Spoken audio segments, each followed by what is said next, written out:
Hello tout le monde, c'est Aline de Tout Nouveau Tout Beau. Aujourd'hui, je vous propose de coudre avec moi la blouse Hera. Il s'agit d'un modèle qui a été pensé pour être porté avec la jupe culotte Hera, que vous pourrez aussi retrouver parmi mes patrons. Et cette blouse se porte aussi très bien avec n'importe quel autre type de bas. La blouse Hera a un col de chemisier simple et des manches ouvertes au niveau des épaules. Elle possède des pinces de poitrine et nécessite du biais pour finir proprement les fentes des manches. Vous pouvez utiliser du biais déjà préparé ou vous pouvez le faire dans le tissu que vous avez choisi pour votre blouse. Je vous explique d'ailleurs dans une autre vidéo comment fabriquer votre propre biais.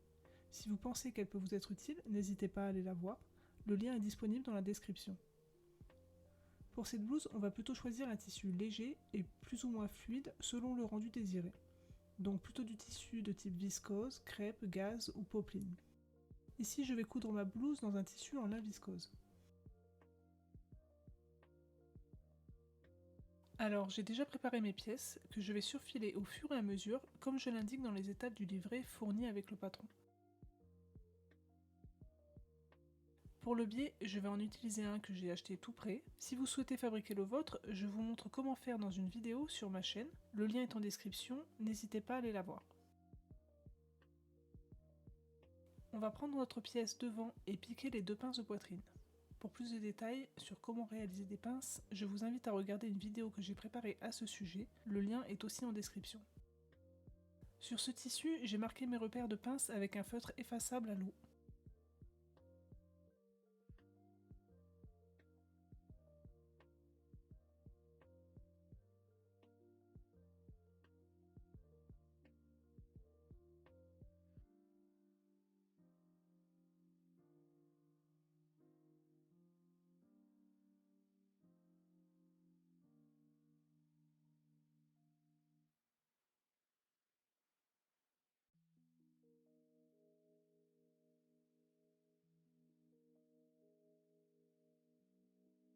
Une fois les pinces piquées, on va les coucher vers le bas et les repasser.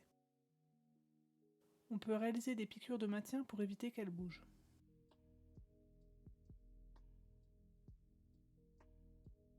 On va ensuite s'occuper de l'encolure. On maintient en place l'endroit de l'empiècement de l'encolure sur l'envers du devant. On fait attention à aligner les repères fournis pour bien positionner la pièce.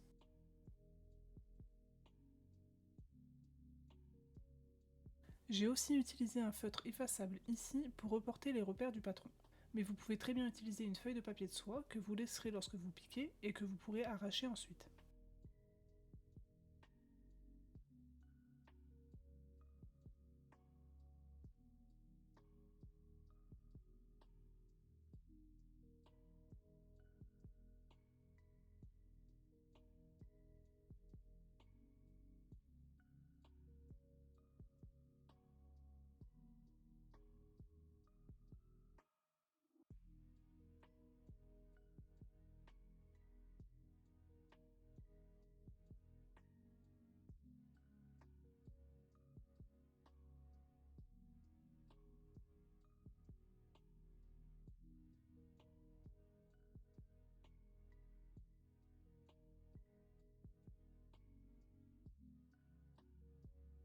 On va piquer par-dessus le repère avec le tracé vert et les grands pointillés.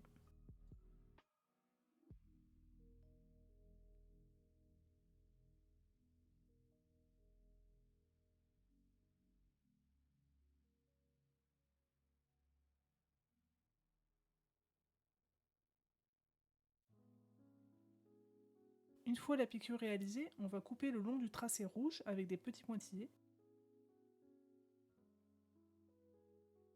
La découpe des deux côtés se rejoint au centre très près de la pointe.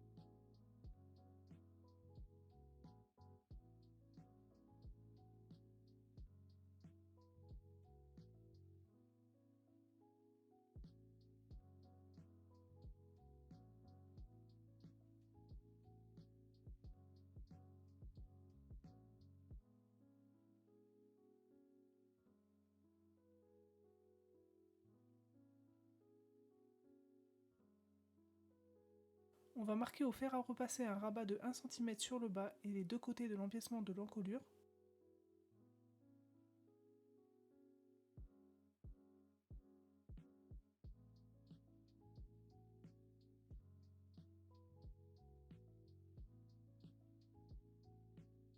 On peut ensuite retourner l'empiècement sur l'endroit du devant en faisant attention à bien garder les rabats formés précédemment.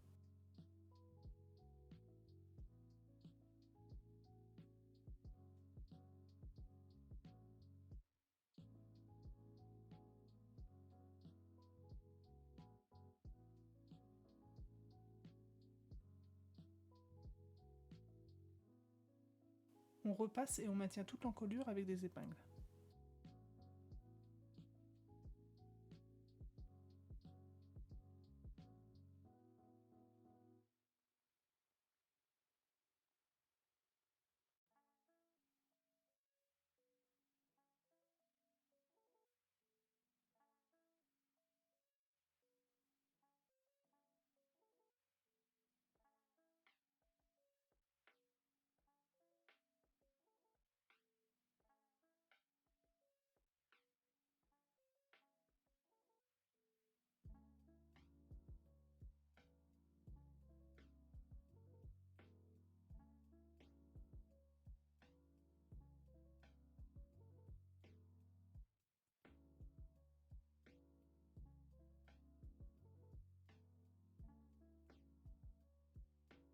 On va pouvoir surpiquer tout le bord pour maintenir le tout en place.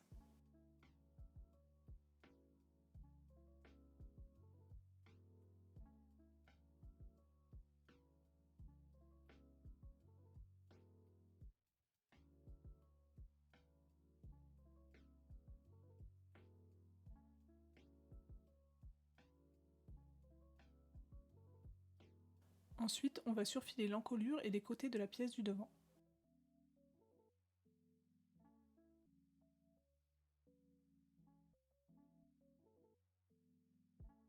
On passe à l'assemblage des pièces du dos. On va former le pli d'aisance sur la pièce du bas du dos. Donc on va plier en rejoignant le repère à 1,5 cm du milieu dos vers le repère le plus éloigné du même côté.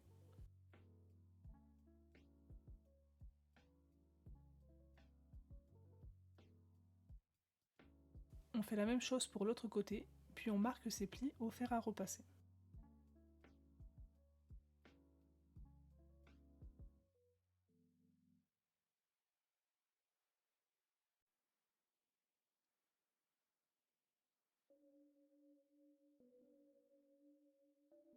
On va aussi réaliser une piqûre de maintien à 0,5 cm du bord.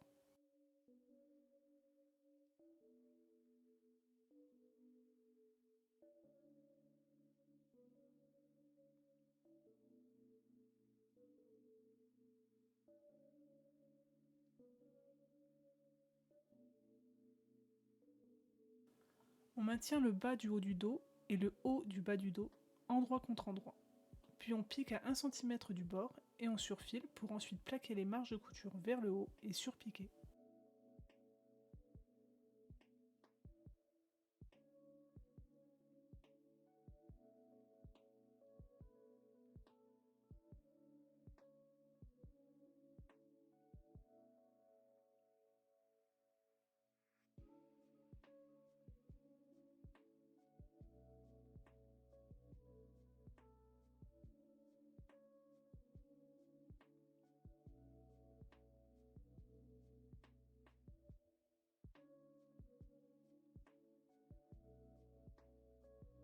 On peut surfiler l'encolure et les côtés.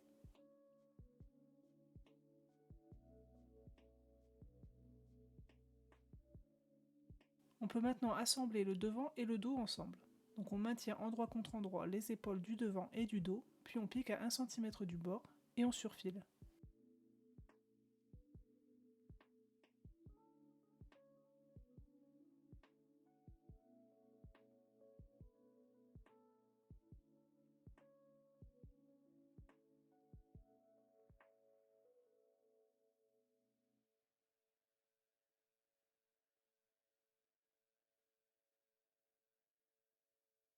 On va plaquer les marges de couture vers le haut et surpiquer.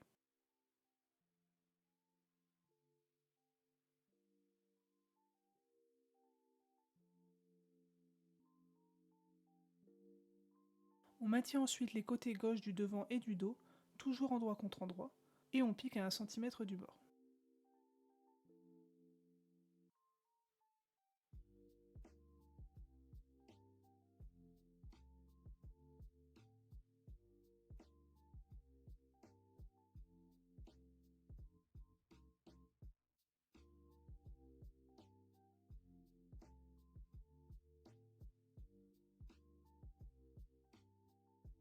Comme on a déjà surfilé les côtés précédemment, on peut ouvrir les marges de couture au fer à repasser.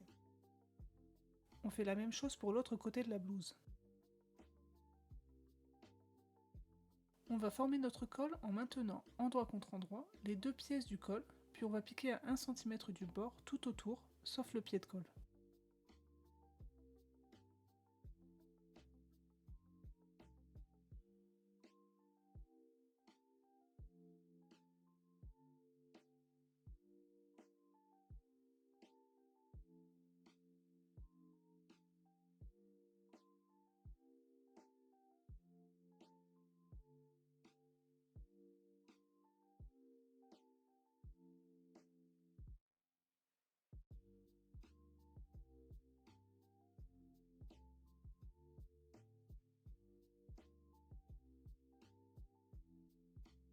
On commence à 1,2 cm du bord et on s'arrête à 1,2 cm comme indiqué sur les repères.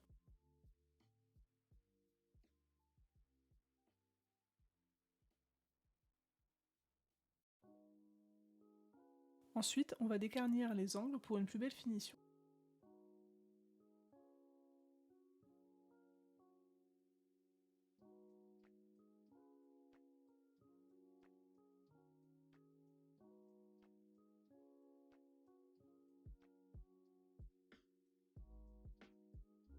On peut surfiler les trois bords cousus en laissant libre les 1,2 cm laissés au début et à la fin, et on peut surfiler séparément les deux bords du pied de col.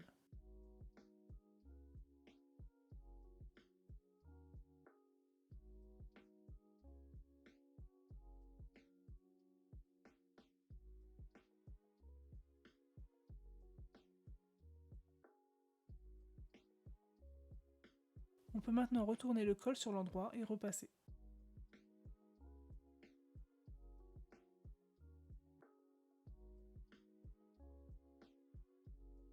On va former un repli de 1 cm sur un des bords du pied de col, envers contre envers, et marquer au fer à repasser.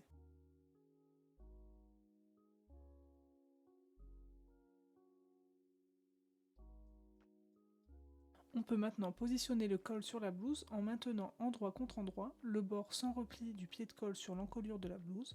On fait attention à faire correspondre les repères milieu dos et des épaules.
On va piquer à 1 cm du bord.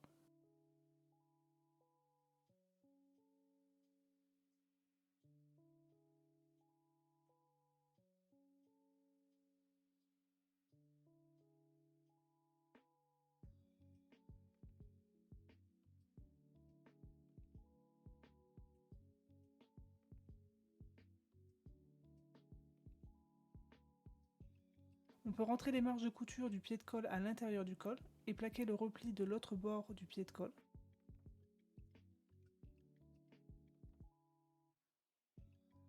On maintient en place les deux bords bien alignés en vérifiant avec nos épingles que les bords soient bien face à face, puis on va surpiquer très près du bord.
On peut maintenant s'occuper des manches.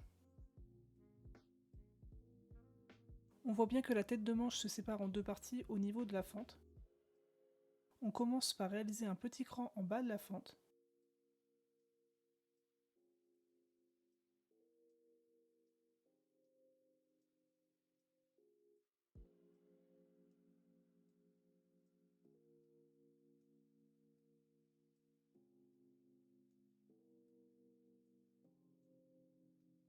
Puis on va l'ouvrir de façon à aligner les deux côtés de cette même fente.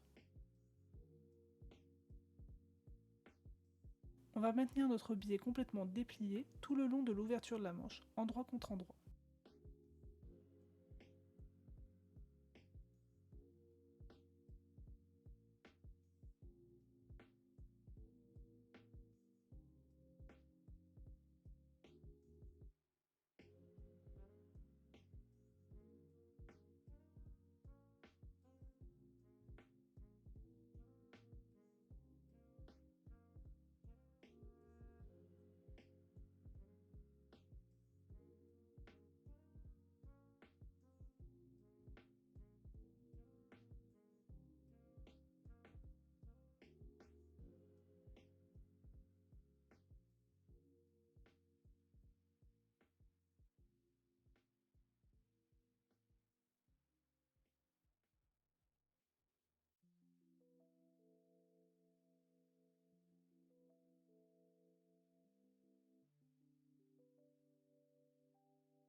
On va ensuite piquer sur toute la longueur du biais.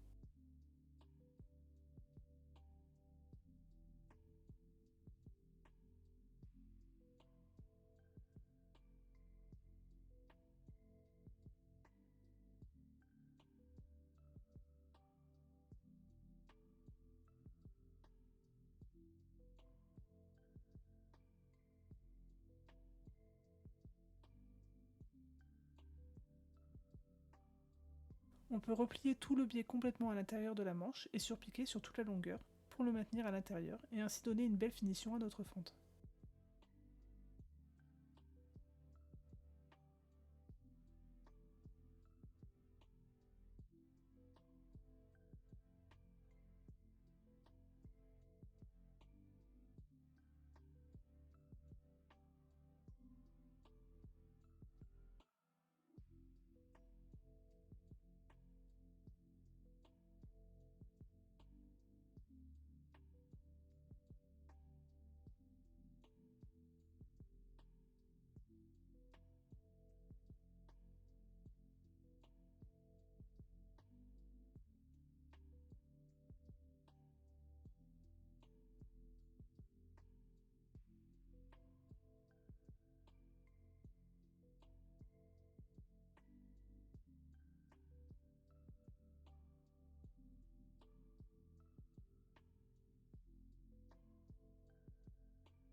On va ensuite plier notre manche endroit contre endroit, comme pour la fermer, et on va réaliser une piqûre sur le surplus de biais formé dans le pli. La piqûre forme une continuité du pli de la manche.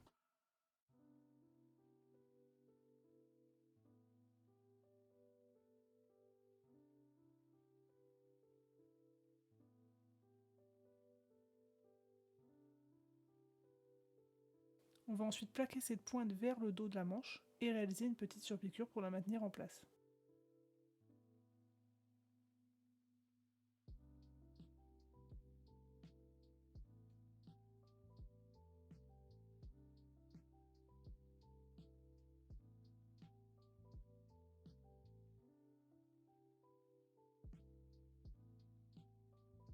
On surfile ensuite les côtés de la manche et on peut maintenant la fermer en piquant à 1 cm du bord et en ouvrant les marges de couture au fer à repasser.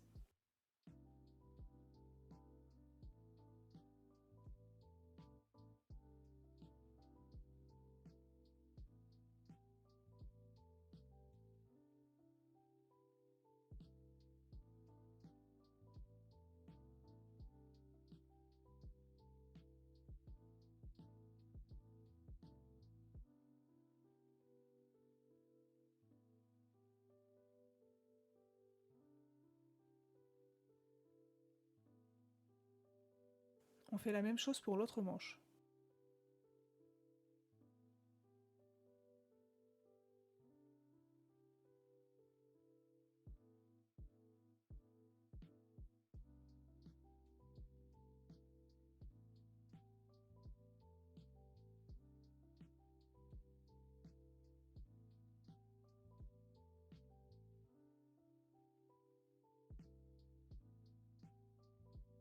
Tout en faisant correspondre les repères milieu, dos, devant et côté, on va maintenir la manche sur l'emmanchure correspondante, endroit contre endroit.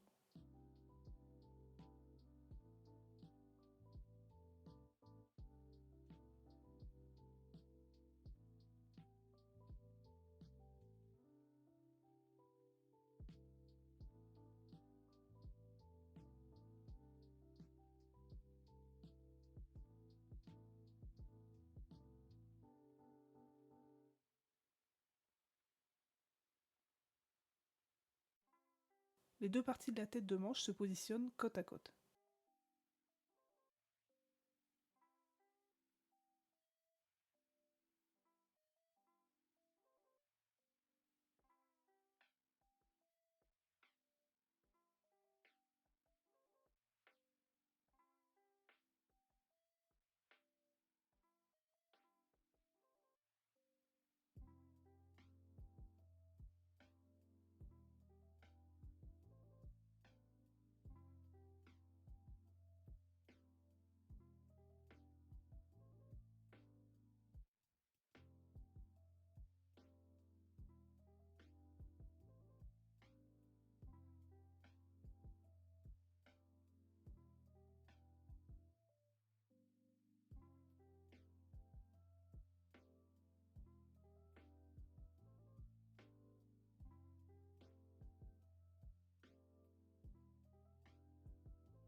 On va piquer à 1 cm du bord, puis surfiler.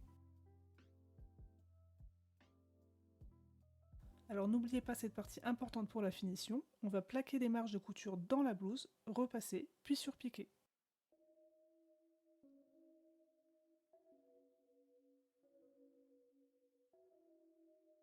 Surfilez le bas de la manche et faites la même chose pour l'autre manche. Il ne nous reste plus qu'à faire l'ourlet des manches et du bas de la blouse. Dans les deux cas, on va plier 1 cm sur l'envers, puis à nouveau 1,5 cm, et on réalise notre surpiqûre sur toute la longueur.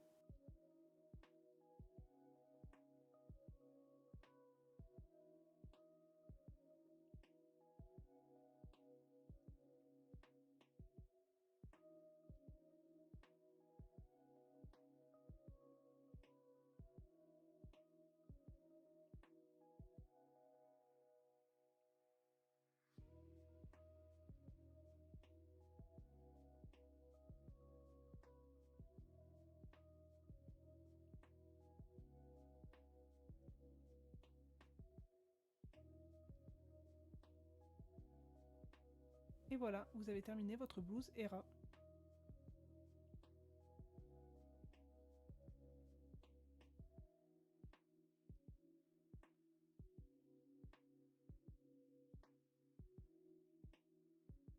J'espère que ce tutoriel vous aura aidé et que votre tout nouveau top vous plaît. Pour coudre avec moi la jupe culotte Hera, je vous invite à regarder le tutoriel en vidéo disponible sur ma chaîne. Le lien du patron est en description. En attendant, n'hésitez pas à vous abonner et à mettre un petit like ou un commentaire, ça fait toujours plaisir. Je vous dis à bientôt.